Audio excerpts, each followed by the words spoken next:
नमस्कार, आप सभी का स्वागत है एनडीटीवी राजस्थान पर और मैं हूं आपके साथ शुभेंदु सिंह। पूरे प्रदेश में डेंगू अपना पैर पसार चुका है। मौसमी बीमारियों में सबसे खतरनाक माने जाने वाला डेंगू इस वक्त जानलेवा है। सरकार की तरफ से डेंगू बीमारी को रोकने और इलाज के बड़े बड़े दावे किए जा रहे हैं, लेकिन हकीकत कुछ और नजर आती है। एनडीटीवी की टीम ने बीकानेर के पीबीएम अस्पताल का जायजा लिया। इस दौरान अस्पताल की इमारत के अंदर का गलियारा और परिसर में डेंगू और मलेरिया मच्छर के पनपने के बद इंतजामी दिखी। गलियारे में गंदा पानी फैला हुआ नजर आया, जबकि परिसर में कई जगहों पर गंदा पानी जमा दिखा। हमारे संवाददाता नासिर जैदी की ये रिपोर्ट आपको दिखाते हैं। ये बीकानेर संभाग का सबसे बड़ा अस्पताल है पीबीएम, उसका ये मेडिसिन यूनिट है और आप ये देख रहे हैं कि काफ़ी पेशेंट्स यहाँ हैं। हमने सीजनल वार्ड भी देखा और यहाँ अंदर जाकर देखते हैं यहाँ क्या पोजीशन है। और यहाँ पेशेंट्स हैं, काफ़ी पेशेंट्स हैं और इंतज़ामात भी अच्छे हैं। नो डाउट कि पीबीएम अस्पताल प्रशासन ने बहुत अच्छे इंतज़ामात कर रखे हैं, लेकिन डेंगू का मामला ऐसा है कि डेंगू का पेशेंट आता है तो उसको टेस्ट के लिए भेज दिया जाता है। टेस्टिंग के बाद में आमतौर पर उन्हें डिस्चार्ज कर दिया जाता है। अभी तक ऐसा कोई सीरियस मामला बीकानेर में नहीं आया है कि जिसे ये कहा जा सके कि जिसे डेंगू हुआ और उसकी पोजीशन सीरियस हो गई। ऐसा कोई मामला बीकानेर में देखने में नहीं आया है। और यहाँ कुछ रेजिडेंट्स बैठे हुए हैं। यहाँ हम सीजनल वार्ड में आ गए हैं और ये आप देख रहे हैं कि ये सीजनल वार्ड है और बेहतरीन इंतजाम किए गए हैं हॉस्पिटल प्रशासन की तरफ से। हालांकि ज़्यादातर डेंगू के मरीजों को एडमिट नहीं किया जाता, बल्कि प्राइमरी ट्रीटमेंट देकर घर भेजा जाता है। डॉक्टर्स का ये कहना है कि सीरियस पेशेंट अभी तक कोई नहीं आया है जिसे एडमिट किया जाए। अगर एडमिट भी करना हो तो थोड़ी देर में टेस्टिंग वगैरह करने के बाद में उन्हें डिस्चार्ज कर दिया जाता है। लेकिन इंतज़ामात हम देख रहे हैं कि बेहतरीन है इंतज़ामात। यहाँ चारों तरफ जो पेशेंट्स हैं, आज एडमिशन डे है और एडमिशन डे होने की वजह से भी रश है। और ये पूरा हॉस्पिटल जो है बीकानेर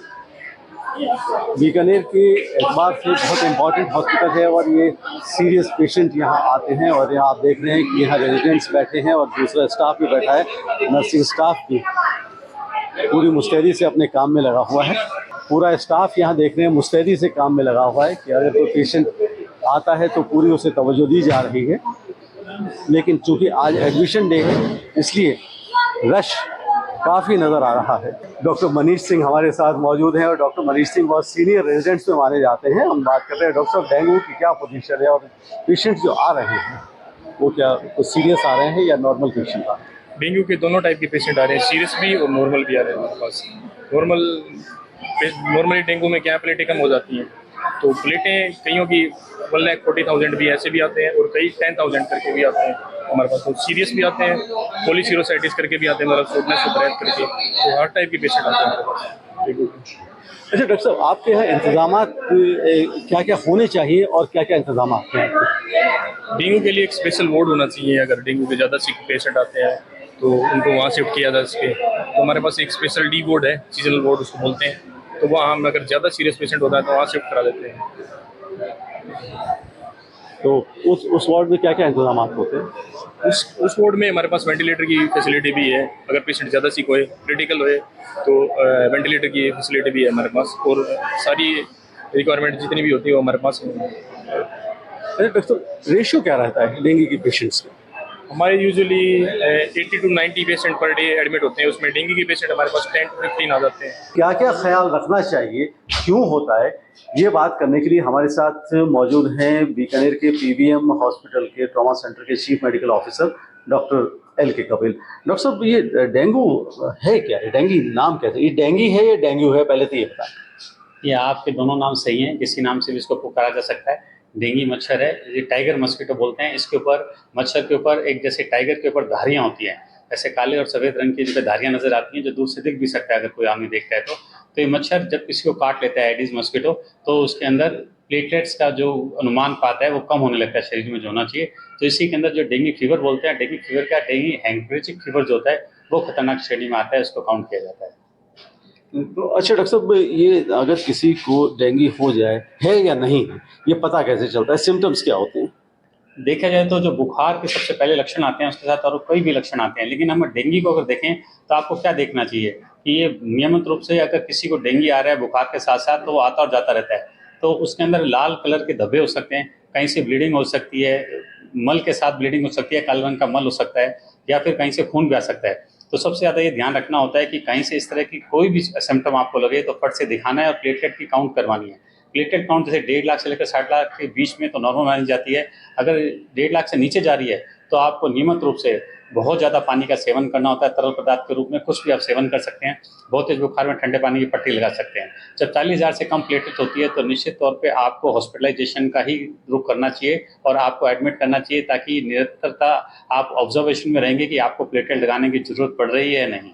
अच्छा डॉक्टर साहब, आखिरी सवाल कि अभी तक कितने पेशेंट्स, क्या रेशियो रहा है डेंगू का? क्या बीकानेर में इसका असर है, असर है तो कितना है? आप हमेशा देखिए जब भी सीजनल बीमारियां आती हैं तो प्रशासन इस पे पूर्णतः से ध्यान देता है, जो अभी भी विशेष करके दिया जा रहा है। काफ़ी ज़्यादा मरीज इसके आ रहे हैं, तो जैसे ही मरीज आता है तो उसके अंदर कई तरह के आजकल सिम्टम मिक्स भी होने लगे हैं। मलेरिया का भी होता है, डेंगू का, वायरल, इस तरह के कई मिक्स भी होते हैं। तो उसके अंदर हमारा डायग्नोस कई बार लेट भी लगता है, पर ट्रीटमेंट का जो प्रोटोकॉल है वो पहले से स्टार्ट कर दिया जाता है। तो अनुपात का देखा जाए तो अभी तक पूरी लिस्ट अपने पास नहीं है, लेकिन हाँ, विशेष तौर पे काफ़ी ज़्यादा मरीज पिछले महीने से इस महीने को देखें तो बहुत ज़्यादा आ रहे हैं। सीजन वार्ड हमारा कंप्लीटली भरा भी हुआ है इस वक्त। बहुत बहुत शुक्रिया डॉक्टर एल के कपिल। डॉक्टर एल के कपिल हमारे साथ हैं। डॉक्टर एल के कपिल चीफ मेडिकल ऑफिसर हैं यहाँ ट्रॉमा सेंटर के। इनका ये कहना है कि डेंगू एडीज नाम के मच्छर से फैलता है। बेहतर है कि डेंगू होने से पहले ही ख्याल रखा जाए ताकि डेंगू हो ही ना, मच्छरों से बचा जाए, आसपास गड्ढों में पानी इकट्ठा होने से बचा जाए। कूलर्स अगर किसी के घर में है तो वो कूलर्स में पानी रोज़ाना चेंज किया जाए और उसे वक्त पर सुखाया भी जाए। बहरहाल डेंगू से बचाव ही इसका उपचार है, सबसे बेहतर वही है।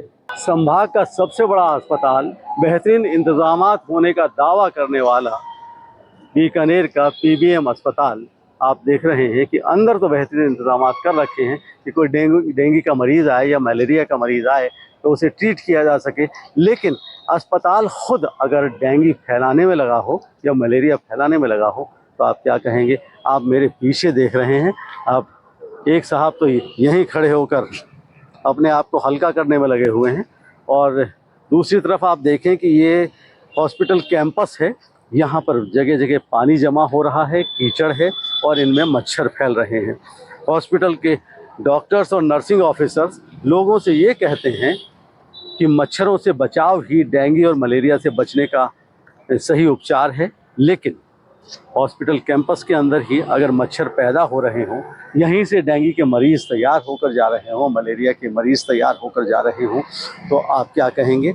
इधर भी आप देख रहे हैं कीचड़ हैं, इधर भी बहुत बड़े मात्रा में यहाँ हम देख रहे हैं कि यहाँ पानी जमा हो रखा है। और हॉस्पिटल में इस तरह के कई एरियाज़ हैं जहाँ पर ये नज़ारा आपको आम मिलेगा। दावे बड़े बड़े हैं लेकिन अमल कुछ भी नहीं है। अंदर हमने देखा कि इंतज़ामात हैं, ऑक्सीजन के भी इंतज़ामात हैं, वेंटिलेटर्स के भी इंतज़ामात हैं, डॉक्टर्स और नर्सिंग ऑफिसर्स भी काफ़ी तादाद में हैं। उनका दावा है कि वो काम बहुत अच्छे तरीके से कर रहे हैं, मरीज़ आ रहे हैं, मरीज़ों को ट्रीट अच्छे तरीके से कर रहे हैं। लेकिन हॉस्पिटल कैंपस ही अगर डेंगू और मलेरिया फैलाने में लगा हुआ हो तो आप किसे जिम्मेदार ठहराएंगे? ये सबसे बड़ा अस्पताल है। दिन में कई मरतबा हॉस्पिटल एडमिनिस्ट्रेशन के लोग यहाँ से गुजरते हैं। आज संडे है, हॉस्पिटल एडमिनिस्ट्रेशन का कोई भी जिम्मेदार शख्स यहाँ मौजूद नहीं है। सुपरिंटेंडेंट डॉक्टर पीके सैनी से हमारी बात हुई तो वो यहाँ नहीं है। उनका ये कहना है कि आज संडे है इसलिए मैं हॉस्पिटल में मौजूद नहीं हूँ, उनसे हमारी बात नहीं हो पाई। लेकिन इंतज़ामात के बारे में भी फ़िलहाल उनसे कोई बात नहीं हुई। आप देख रहे हैं अंदर बेहतरीन इंतज़ामात है, लेकिन बाहर मंज़र ऐसा है कि यहाँ से मरीज़ तैयार होकर जाए और उनके बेहतरीन इंतज़ामात का इस्तेमाल करें। हॉस्पिटल का काम मरीज़ ठीक करना होता है, ना कि मर्ज़ को पैदा करना। लेकिन अगर कोई हॉस्पिटल या हॉस्पिटल का स्टाफ, हॉस्पिटल के ज़िम्मेदार मर्ज़ पैदा करने में लगे हों उनका क्या किया जाए, उनका खुदा ही मालिक है। एनडीटीवी के लिए कैमरामैन राजेश चंगानी के साथ डॉक्टर नासिर जैदी, बीकानेर।